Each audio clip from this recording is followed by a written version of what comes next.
그래요? 사돈, 그럼 얘기 똑바로 합시다. 앞으로는 잘난 사돈 딸과 사돈께서 알아서 유치원비 지원해주세요. 사돈 말씀대로 저는 형편이 어려워서 그 돈 다시 받아야겠네요. 세상 천지에 손주 잘 되라고 교육비로 3천만 원이나 지원을 했는데 이런 소리를 들어야 한다니 기가 막히네요. 네? 뭐라고요? 아니, 사돈 장난하는 것도 아니고 왜 이래요? 뭘 장난해요? 제가 지원해준 돈은 어렵게 끌어모은 돈이고 사돈 말대로 내가 손주 위해 쓸 수도 있고 안 쓸 수도 있는 돈이에요. 내 돈 내가 되찾겠다는데 사돈이 뭔데 참견이에요? 사돈은 순간 말문이 막힌 듯 조용해졌습니다. 그러나 곧이어 다시 목소리를 높이며 반박했습니다. 아니, 유치하게 왜 그러세요? 돈을 줬다가 뺐었다가 이러는 게 어딨어요? 사돈 거 사람이 생각 좀 하고 삽시다. 어린 애들 앞에서 이렇게 모양 빠지게 구는 거 아니에요. 박 씨는 그 말을 듣고 코웃음을 쳤습니다. 사돈의 반응은 예상했던 대로였습니다. 유치하다고요? 네, 유치하게 굴어서 죄송하네요. 하지만 유치하게 굴어야겠어요. 사돈한테 이렇게 조롱 한번 당하고 돈 다시 챙겨야겠네요. 사돈 귀한 따님한테 얼른 그깟 대단치도 않은 3천만 원 네 시어머니한테 빨리 되돌려주라 하세요. 아셨죠? 아이고, 기가 막혀. 진짜 뭐라는 거야. 이 여자가 정말. 사돈 예의를 지키세요. 저도 막말할 줄 압니다. 잘난 그쪽 딸한테 얼른 돈 뱉으라고 말씀하세요.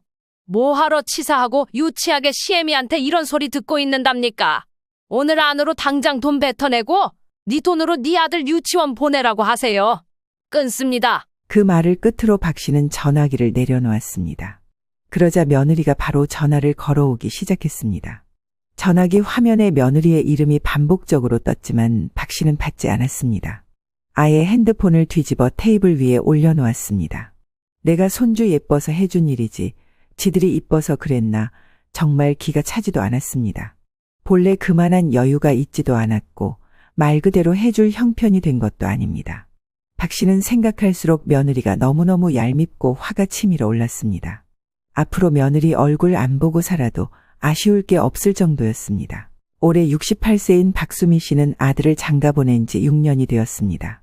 그들 부부 사이에서 태어난 이제 막 5살 된 손주 민호는 박 씨의 삶에서 가장 큰 기쁨입니다.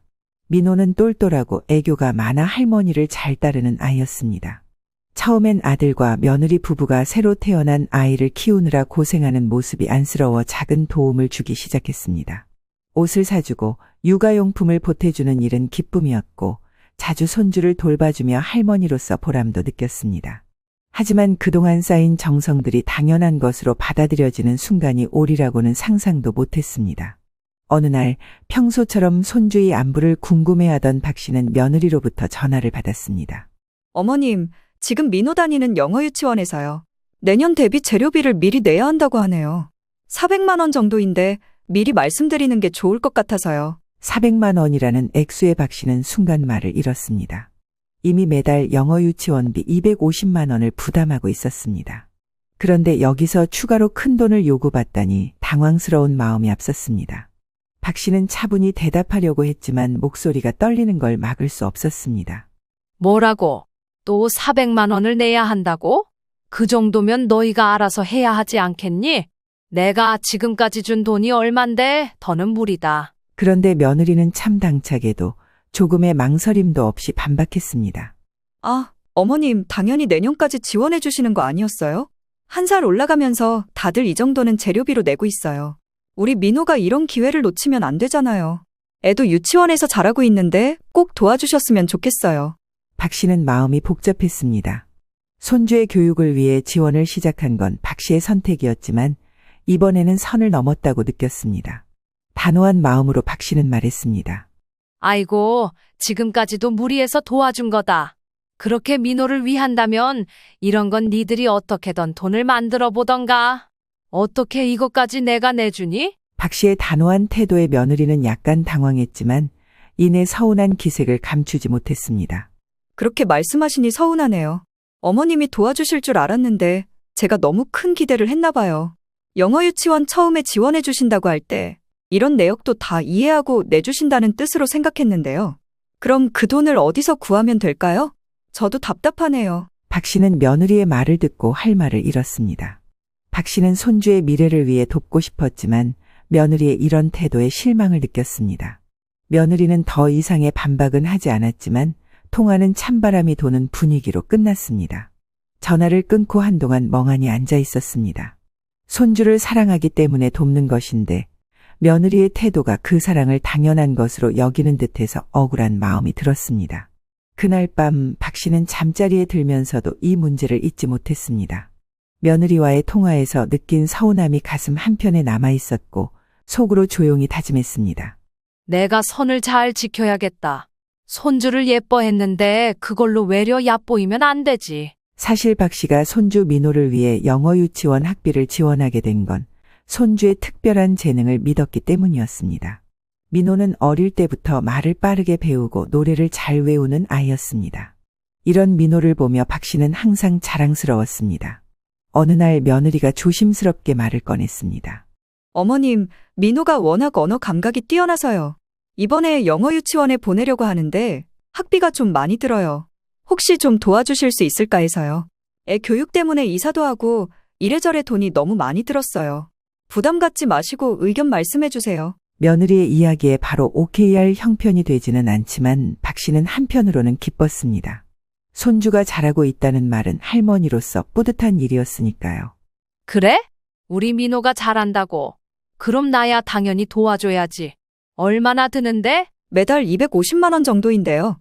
딱 올해랑 내년까지 2년만 다니게 하려고 해요. 다들 5살부터 6살까지 다니고 일반 유치원으로 옮겨가더라고요. 저희도 너무 부담스러워서 그 이상은 못해요. 금액을 듣고 나도 모르게 입이 딱 벌어졌으나 어찌되었건 하나밖에 없는 손주였고 흔쾌히 도와주기로 했습니다. 민호가 똘똘하고 학습 능력이 좋다는 얘기를 들으니 기분이 좋았고 무엇보다 손주의 밝은 미래를 위해 지원하고 싶었습니다. 그렇게 해서 박 씨는 매달 250만 원씩 영어 유치원비를 보내기 시작했습니다.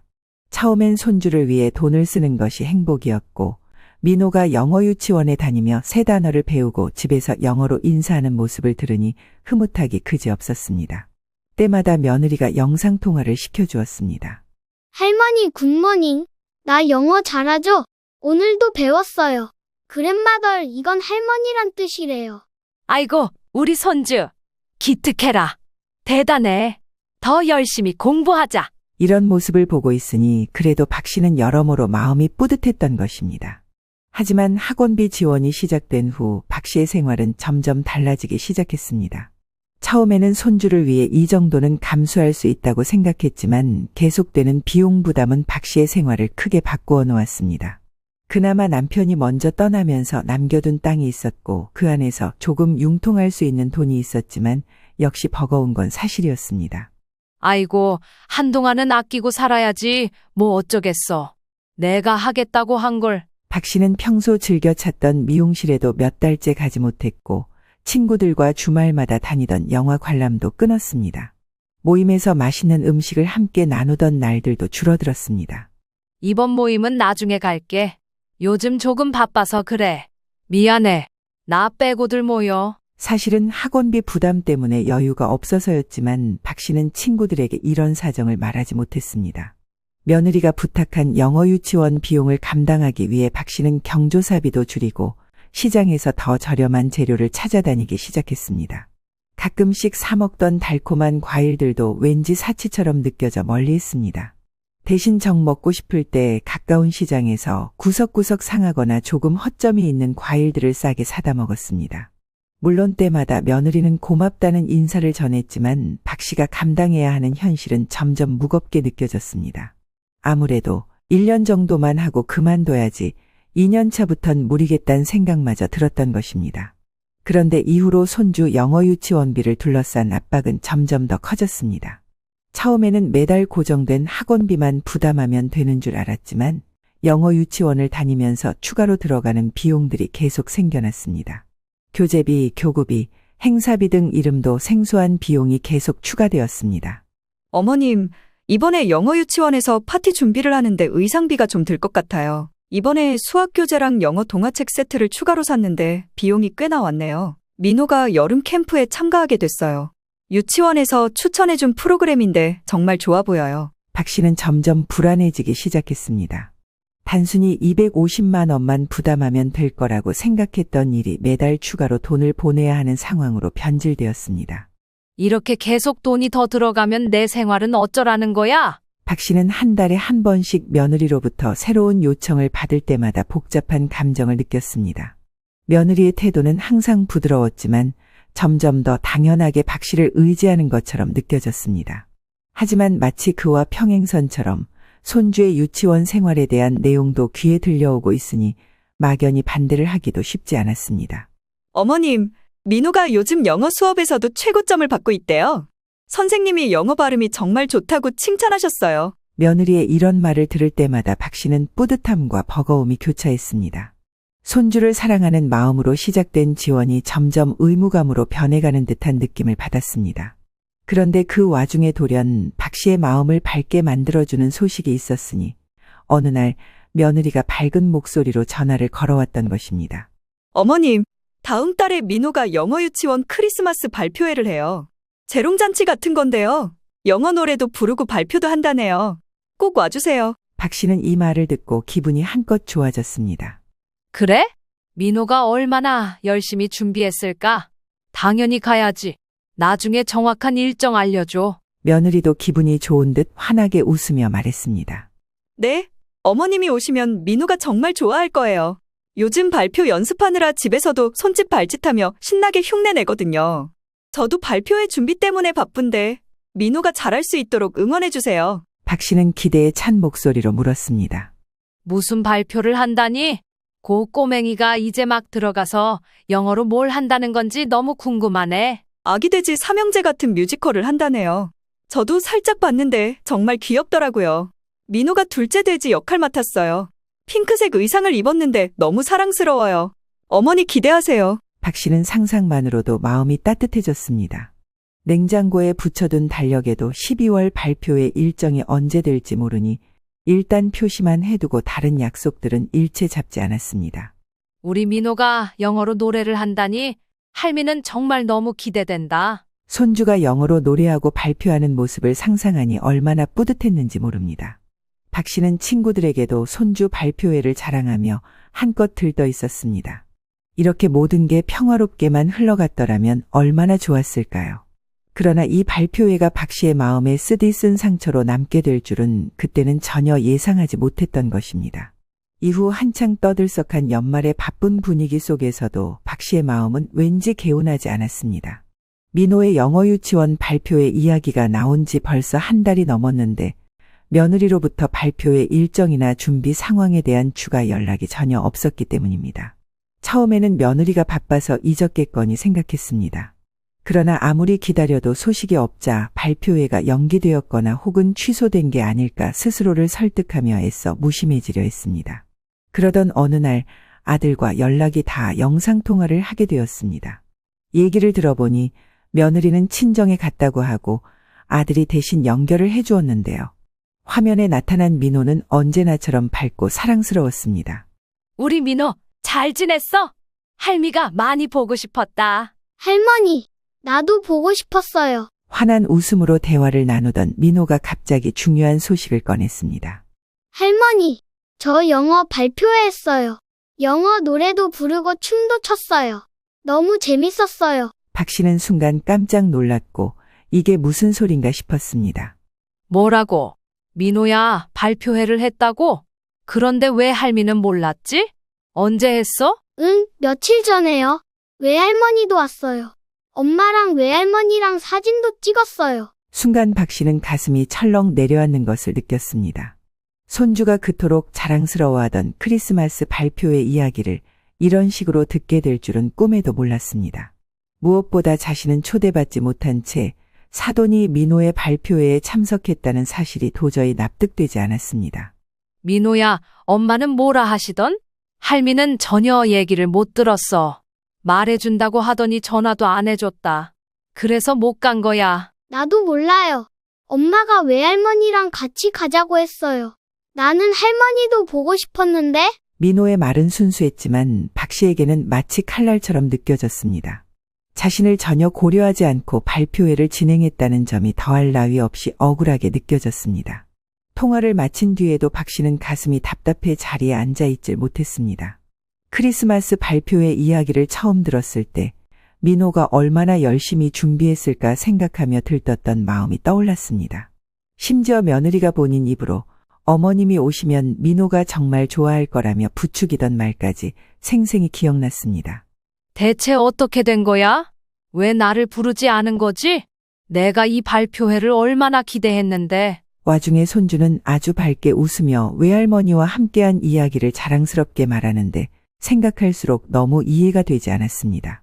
게다가 박 씨는 손주의 입학일에 쭉 학원비를 냈고 심지어 발표회 의상비까지 내달라고 해서 다 줬습니다.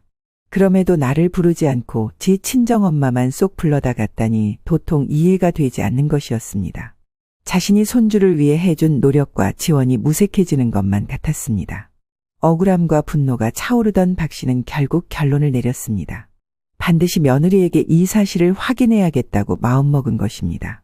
그런데 전화를 걸기 앞서 순간 생각이 바뀌었습니다. 혹시나 하는 마음에 박 씨는 스마트폰을 열어 며느리의 친정엄마, 즉 사돈의 카톡 프로필을 확인했습니다. 그리고 역시나 그 안에는 변화가 있었는데요. 사진들 속에서 크리스마스 발표회 사진들을 발견한 순간 가슴이 철렁 내려앉았습니다. 사진에는 커다란 회관 안에서 합창 중인 아이들 사이로 우리 민호가 또렷이 보였습니다. 민호는 핑크색 아기 돼지 삼형제 의상을 입고 있었고 머리 위에는 동그란 돼지 귀 머리띠가 얹혀 있었습니다. 작은 손으로 선물 상자를 꼭 쥐고 웃고 있는 모습은 너무나 사랑스러웠습니다. 다른 사진을 넘겨보니 며느리와 사돈이 민호와 함께 크리스마스 트리 앞에 서 있었습니다. 사돈은 빨간색 코트에 목도리를 두르고 민호의 어깨를 감싸 안은 채 환하게 웃고 있었습니다. 며느리 역시 밝은 표정으로 민호를 내려다보고 있었고 사진 속 분위기는 마치 이들 셋만 가족이냥 아주 돈독한 느낌이 있었습니다. 이후 이어지는 사진들을 보니 크리스마스 트리 앞에서 찍은 단체 사진 속에서 민호는 유치원 친구들과 함께 서 있었고 한 손으로 선생님의 손을 잡은 채 미소를 짓고 있었습니다. 아이들의 환한 표정과 장식된 무대의 화려한 조명은 그날의 발표회가 얼마나 큰 행사였는지를 보여주고 있었습니다. 그 모습을 바라보던 박 씨는 잠시 눈을 감았습니다. 마음 한구석에서 뭉클함이 올라왔지만 곧 억울함과 분노가 치밀어 올랐습니다. 자신이 초대받지 못한 이유가 무엇인지, 왜 며느리는 시작하기 전부터 그리고 발표회 당일 또 그 이후까지 왜 말을 안 한 것인지 생각할수록 너무 화가 치밀었습니다. 민호가 영어 유치원에 다니기 시작할 때부터 박 씨는 손주의 교육을 위해 최선을 다해 지원했습니다. 학원비와 교재비, 각종 추가 비용까지 아낌없이 보태왔습니다. 그런데도 정작 손주의 가장 중요한 순간에는 철저히 배제된 채 돈 한 푼 보탠 기억 없는 자기 친정엄마를 데리고 가다니 이게 뭐 하자는 건가 싶었습니다. 게다가 사진 속 사돈의 모습이 더욱 박 씨의 자존심을 건드렸습니다. 아주 화려하게 털 코트를 차려입고 와서는 신나게 손주를 안고 웃고 있는 사돈을 보니 이런 상황을 다 알고 있을 텐데 더더욱 얄밉게 느껴졌던 것입니다. 이 모든 순간은 사돈의 카톡 프로필 사진 속에서 지켜보고 있는 지금이 전혀 이해되지 않았습니다. 우선 박 씨는 휴대전화를 내려놓으며 깊은 한숨을 내쉬었습니다. 이 상황이 단순한 실수가 아니라는 생각이 머릿속을 떠나지 않았습니다. 며느리는 박 씨가 얼마나 이 발표회를 기다리는지 모를 리가 없었습니다. 본인이 그렇게 부추겨놨었으니까요. 그럼에도 박 씨를 초대하지 않았고 아무 일도 없었던 듯 태연히 넘어가려 했던 것입니다. 박 씨는 분노를 참지 못하고 곧바로 며느리에게 전화를 걸었습니다. 너무나 억울하고 황당한 마음에 진정할 새도 없이 울컥한 목소리로 말이 터져나왔습니다. 예, 민호가 발표회를 벌써 했다고 그러던데 그게 무슨 소리니? 외할머니는 갔다며? 나한텐 왜 아무 말도 없었어? 전화기 너머로 며느리의 목소리가 들려왔습니다. 그러나 그 목소리에는 죄책감보다는 짜증이 섞여 있었습니다. 어머님, 그게요. 회관 크기가 작아서 직계 부모님만 오라고 했어요. 마침 남편도 일 때문에 못 온댔고 어쩔 수 없이 엄마를 모시고 간 거예요. 박 씨는 한순간 귀를 의심했습니다. 직계 부모님만이라는 핑계로 남편까지 배제했지만 거기에 지 친정엄마를 데리고 가다니요. 이 말을 듣는 순간 박 씨의 분노는 더욱 끌어올랐습니다. 차분하게 대하려던 마음은 이미 뒤로 사라졌고 박 씨는 단호하게 물었습니다. 그럼 일단 나한테는 왜 말 안 했니? 네 친정엄마는 직계 부모가 되기나 해? 대체 내가 지금까지 그 유치원에 돈을 얼마나 냈는데 어떻게 이렇게 중요한 행사에 나를 안 부르고 네 엄마를 데리고 가? 며느리는 짧게 한숨을 쉬며 변명을 늘어놓았습니다. 그러나 누가 봐도 대충 넘어가려는 게 보였습니다. 제가 얼마 전에 재료비 말씀드렸잖아요. 어머니가 안 된다고 하도 불편하시단 식으로 말씀하셔서 저희 엄마가 내주셨어요. 당장 내년으로 이어지는 돈인데 정말 어쩔 방법이 없었어요. 엄마 형편이 별로 안 좋으신데 감사해서 모시고 간 거예요. 어머니는 다음에 가시면 되잖아요. 이 한마디는 박 씨의 심장을 찌르는 비수가 되었습니다. 자신이 손주를 위해 지난 1년간 쏟아부은 학원비와 시간 그리고 마음은 무시된 채 단지 그깟 재료비를 부담하지 않았다는 이유로 이런 취급을 당했다는 현실이 너무 황당하게 느껴졌습니다. 그러나 여기서 끝이 아니었습니다. 며느리가 말을 마치기 무섭게 다른 사람의 목소리가 전화기 너머에서 들려왔습니다. 바로 사돈, 즉 며느리의 친정엄마의 목소리였습니다. 박 씨는 사돈이 이 대화에 끼어들 것이라고는 상상조차 못했습니다. 사돈, 제가 한 말씀 드릴게요. 얼마나 해주셨다고 이렇게 생색을 내시는 거예요. 요즘 누가 손주 교육비로 그 정도도 못 보태줍니까? 왜 자꾸 남의 귀한 딸을 쪼아대세요? 사돈의 목소리는 날카롭고 공격적이었습니다. 마치 기다렸다는 듯 박 씨를 비난하는 데 주저함이 없었습니다. 이 말을 들은 박 씨는 순간 숨이 막히는 듯한 기분이 들었습니다. 일단 침착하려 애썼지만 도저히 참을 수 없었습니다. 목소리가 떨리며 올라갔습니다. 뭐라고 하셨습니까? 사돈.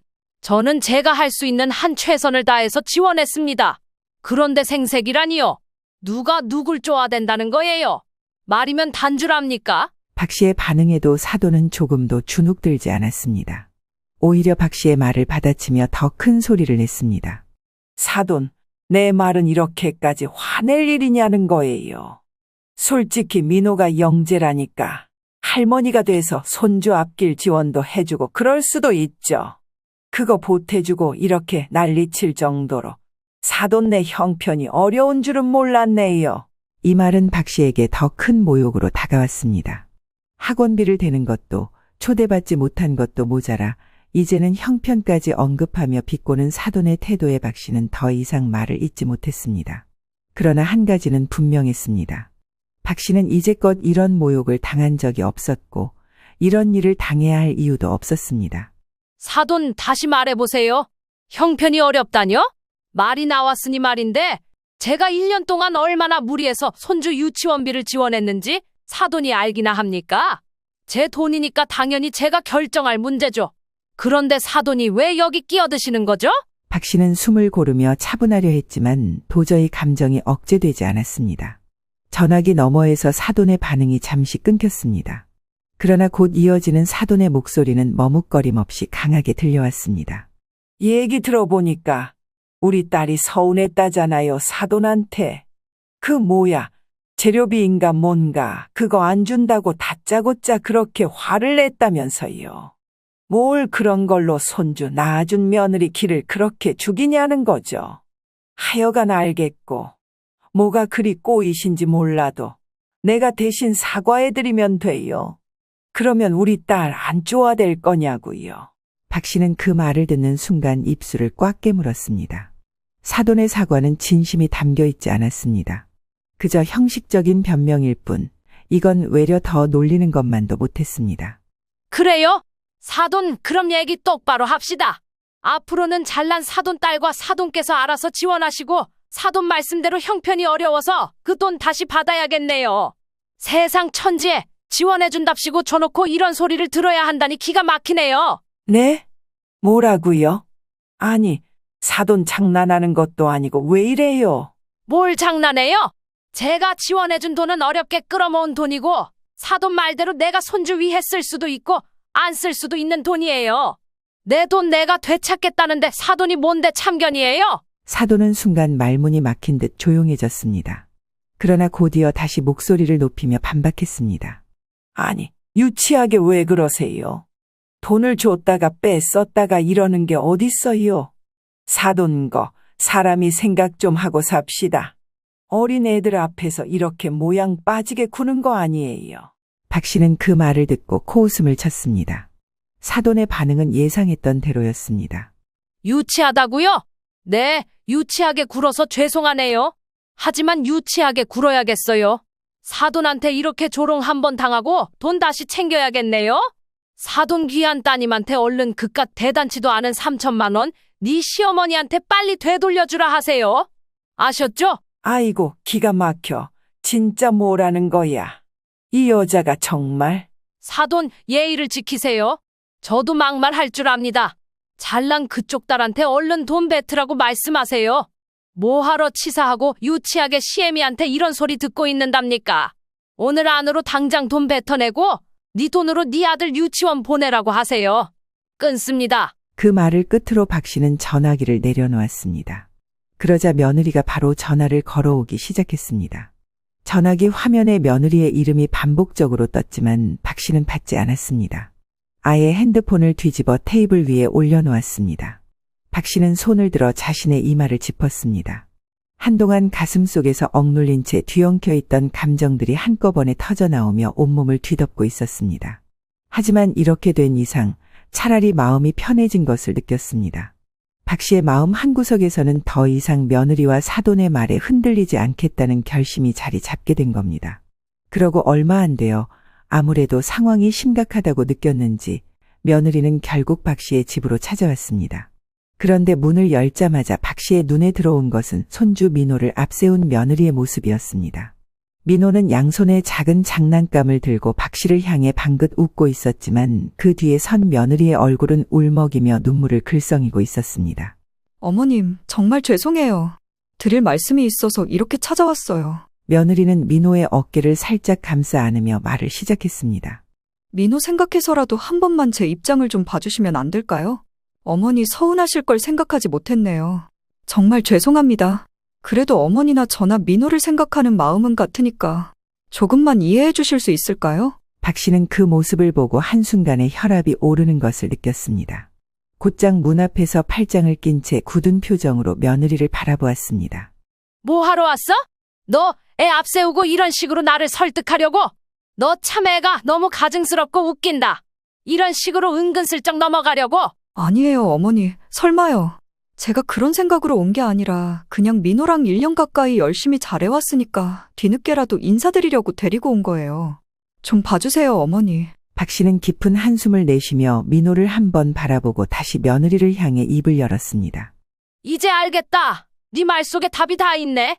뭐래도 너는 애를 앞세우는구나. 네 멋대로 할 때는 싹 모른 척하고 말이야.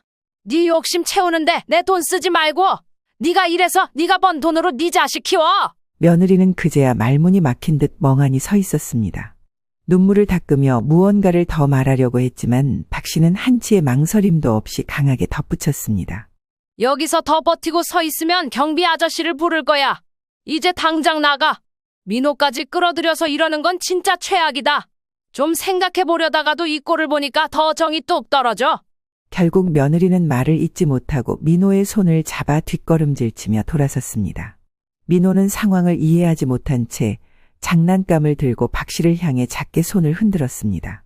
박 씨는 그런 손주의 모습을 보고 잠시 가슴이 먹먹했지만 곧 눈을 질끈 감고 돌아서 버렸습니다. 또한 박 씨는 며느리와의 갈등이 한창 고조된 상황에서 며칠 후 아들과의 통화를 통해 새로운 사실을 알게 되었습니다. 이때 아들은 조심스러운 목소리로 박 씨에게 전화를 걸어 말문을 열었습니다. 엄마, 사실 할 말이 있어서요. 조금 당황스러우실 수도 있는데. 아들의 머뭇거리는 말투에 박 씨는 불길한 예감을 느꼈습니다. 뭔데 그래? 솔직히 말해봐. 또 무슨 일이야?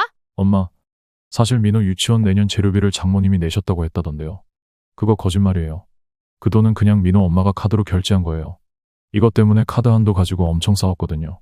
순간 박 씨는 귀를 의심했습니다. 뭐라고? 그럼 그게 다 거짓말이었다는 거야?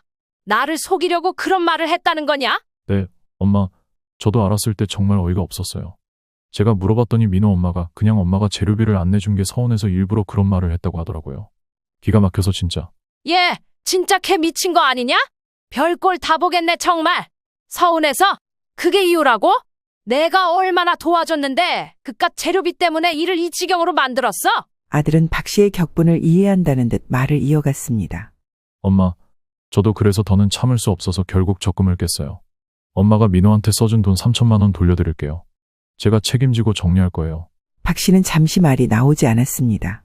그동안 아들이 이런 상황에서 얼마나 고심했을지 생각하니 안쓰럽기도 했습니다. 그럼 민호 엄마는 뭐라고 하던?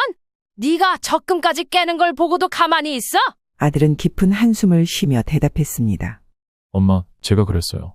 민호 영재로 키우고 싶으면 당신이 번 돈으로 하라고요. 더 이상은 나도 감당할 수 없다고 했어요. 그래서 이제 민호 영어 유치원도 그만두기로 했어요. 방학 한 달 쉬고 일반 유치원으로 전학 보내려고요. 박 씨는 그 말을 듣고서도 쉽게 믿기지 않았습니다.